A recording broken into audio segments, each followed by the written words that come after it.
మరోసారి భారీ అగ్ని ప్రమాదం చోటు చేసుకుంది. వరుస అగ్ని ప్రమాదాలు హైదరాబాద్ వెంటాడుతూ ఉన్నాయి.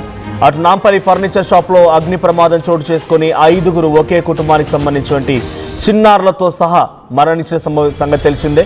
సో ఆ తర్వాత FSL ల్యాబ్, ఆ తర్వాత జూబ్లీ హిల్స్ లోని ఒక షాపింగ్ మాల్, ఇప్పుడు చందానగర్ లోని ఒక ఫర్నిచర్ షాప్, అను ఫర్నిచర్ షాప్ ఇదే అది.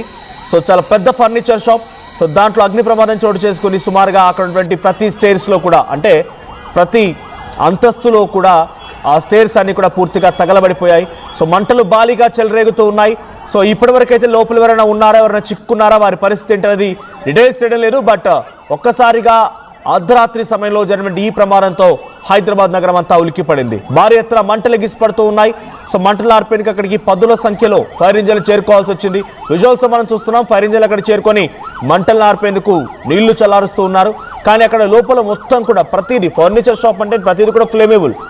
అది వుడెన్ వస్తువు ఉంటుంది, తర్వాత లెదర్ ఉంటుంది, సోఫా డస్టర్స్ ఉంటూ ఉంటాయి. సో ప్రతిదీ కూడా అది ఫ్లేమేబుల్ గానే ఉంటుంది. కాబట్టి ఆ ఫర్నిచర్ షాప్ మరింతగా మంటలు చెలరేగుతూ వ్యాపిస్తూ ఉన్నాయి.